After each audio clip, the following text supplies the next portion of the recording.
کیا آپ جانتے ہیں پاکستان کے کون کون سے جرنیل، سیاست دان اور بیوروکریٹ بیرون ملک زندگی گزار رہے ہیں؟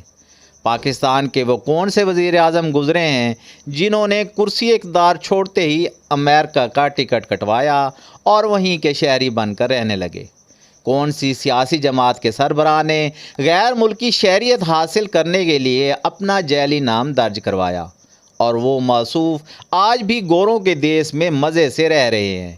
اور ہاں، ہماری فوج کے کون کون سے جنرل ملک سے باہر لگژری زندگی گزارتے نظر آتے ہیں؟ تو دوستو، آج کی ویڈیو میں ہم پاکستان کے اعلیٰ ترین عسکری اور سیاسی شخصیات کے بارے میں جاننے والے ہیں جو پاکستان چھوڑ کے بیرون ملک سیٹلڈ ہیں۔ آپ دیکھ رہے ہیں اردو الرٹس اور میں ہوں ڈاکٹر عرفان عزیز۔ آپ مجھے انسٹاگرام پر بھی فالو کر سکتے ہیں جس کا لنک آپ کو ڈسکرپشن میں ملے گا۔ سابق آرمی چیف جنرل رحیل شریف پچھلے 6 سالوں سے سعودی عرب کے شہر ریاض میں مقیم ہیں اور وہ اس وقت اسلامی ممالک کے فوجی اتحاد کے کمانڈر ان چیف کے طور پر اپنی خدمات دے رہے ہیں۔ یاد رہے، اسلامک نیٹو کہلائے جانے والے اس اتحاد میں سعودی عرب اور پاکستان سمیت عرب امارات، کویت، لبنان، مصر، ملائیشیا، اردن، ترکی، قطر، عمان، افغانستان اور بنگلہ دیش سمیت کئی ممالک شامل ہیں۔ پاکستانی تاریخ کے سب سے زیادہ مقبول آرمی چیف جنرل رحیل شریف جب ریٹائر ہو گئے تو سعودی عرب کی جانب سے اس خواہش کا اظہار کیا گیا کہ وہ Islamic military counter terrorism coalition کی سربراہی کرے۔ اس وقت کے وفاقی وزیر دفاع خواجہ آصف نے بتایا تھا کہ جنرل ریٹائرڈ رحیل شریف کو مسلم ممالک کے فوجی اتحاد کی سربراہی میں سعودی عرب نے خصوصی دلچسپی ظاہر کی ہے، جس کے بعد بری فوج کے سابق سربراہ نے NOC جاری کرنے کی درخواست دی۔ اس وقت حزب مخالف کی دوسری بڑی جماعت پاکستان تحریک انصاف جنرل ریٹائرڈ رحیل شریف کو 39 مسلم ممالک کی فوج کا سربراہ بنوانے کے خلاف تھے۔ PTI کا موقف تھا کہ ایسا کرنے سے پاک ایران تعلقات میں خرابی کا امکان ہے۔ تب عمران خان کی ٹیم اس معاملے کو پارلیمنٹ تک لے کر گئے، تاہم یہ معاملہ پارلیمنٹ میں زہر بحث لائے جانے سے پہلے ہی حکومت نے جنرل رحیل شریف کو NOC جاری کر دیا تھا۔ پاکستان کے سابق وزیر اعظم شوکت عزیز مشہور بینکر ہیں۔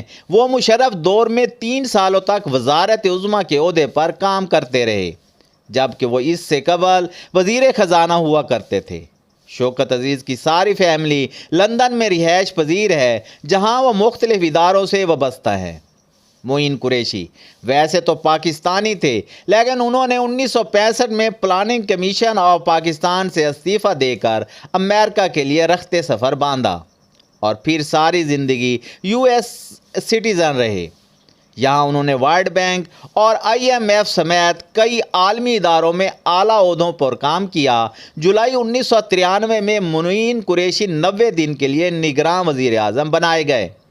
تب ہمارے پریس میں ایسی سرخیاں لگائی جاتی کہ پاکستان نے امریکہ سے وزیر اعظم امپورٹ کیا ہے۔ اڑن کھٹولے سے پاکستان آنے والے PM معین قریشی نے الیکشن کروائے اور پھر نئی حکومت سازی کے بعد واپس واشنگٹن چلے گئے۔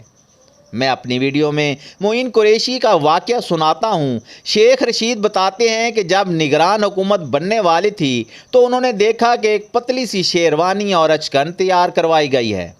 شیخ رشید نے سرکاری اہلکاروں سے پوچھا کیا کوئی لیڈی پرائم منسٹر بننے والی ہے، تو جواب ملا نہیں۔ معین قریشی نگران وزیر اعظم بنائے جا رہے ہیں۔ معین قریشی بینکر اور بیوروکریٹ تھے۔ انہوں نے اپنی ساری زندگی ملک سے باہر گزاری۔ معین قریشی لاہور پہنچ کر اپنے والد کی قبر پر فاتحہ پڑھنی تھی۔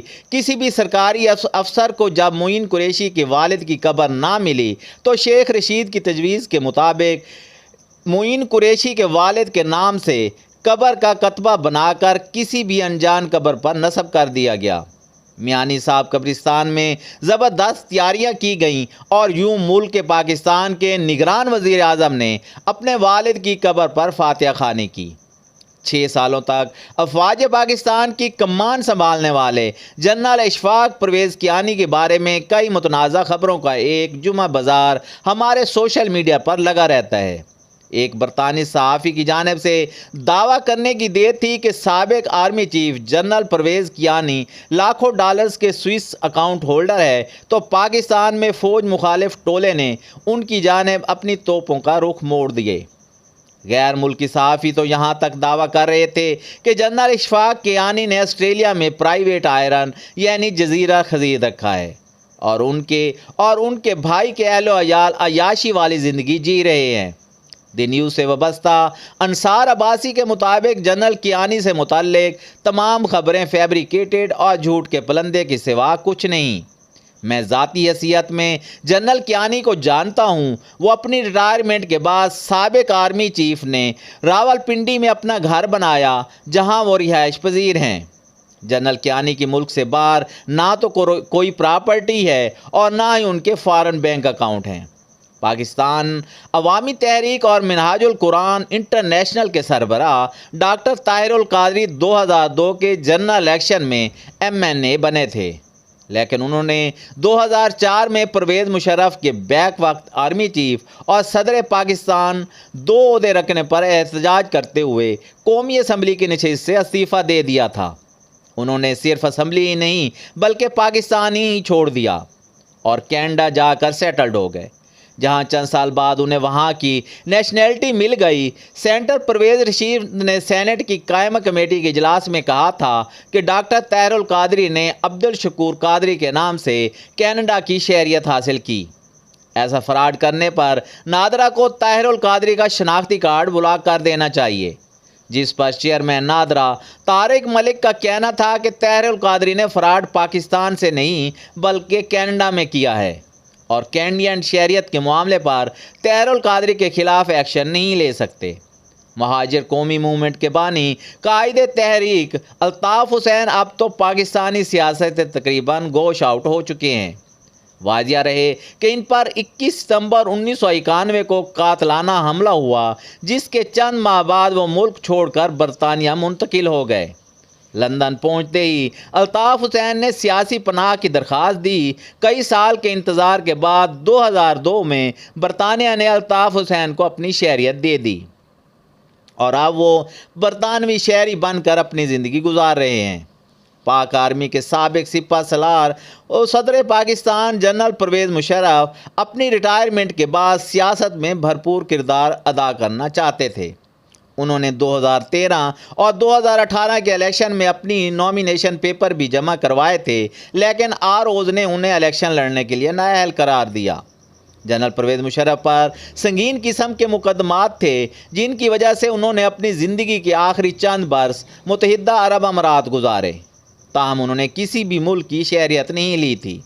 پاکستان میں پہلی مرتبہ جمہوریت پر شب خون مارا گیا تو اس کے سب سے بڑے بینیفیشری سکندر مرزا تھے۔ ایک رات جنرل ایوب خان کے آرڈر پر عمران خان کے خالو جنرل واجد علی برکی نے صدر سکندر مرزا کو بیڈ روم سے نکال کر لاتوں اور مکوں سے خوب پیٹا اور پھر ان سے زبردستی استعفیٰ لے کر لندن جلا وطن کر دیا گیا۔ چونکہ ان کی معمولی سی پینشن پر گھر کا گزر بسر مشکل تھا، لہٰذا سابق صدر پاکستان لندن کے ایک ہوٹل میں جاب بھی کرتے رہے۔ سکندر مرزا پاکستان کے وہ بد نصیب حکمران تھے جنہیں اپنے ملک کی مٹی میں دفن ہونا نصیب نہ ہوا۔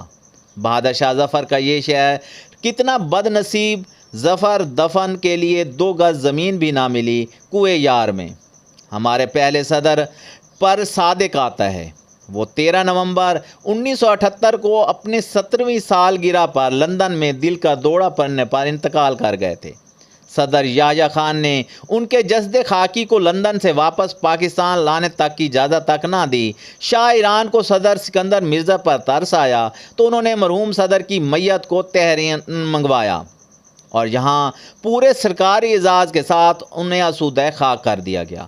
پاکستان میں سب سے پہلے غدار قرار دیے جانے والے بنگالی وزیر اعظم حسین شہید سروردی فیلڈ مارشل ایوب خان کے دور حکومت میں رہے۔ مسٹر سروردی اپنی جلاوطنی کے دوران لبنان کے کیپٹل بیروت کے ایک ہوٹل میں مردہ پائے گئے۔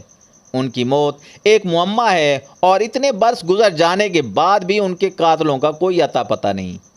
حسین شہید سرودی کو کراچی میں مزار قائد کے احاطے میں دفن ہونے سے روکا گیا تو پھر ایک بنگلہ دیش کے شہر ڈھاکہ میں انہیں سپرد خاک کیا گیا۔ میں امید کرتا ہوں کہ آج کی ویڈیو آپ کو پسند آئی ہوگی۔ ویڈیو کو لائک شیئر کریں، اردو الرٹ سبسکرائب کر لیں اور ہمارے ویڈیوز دیکھتے رہیں۔ اللہ حافظ و ناصر۔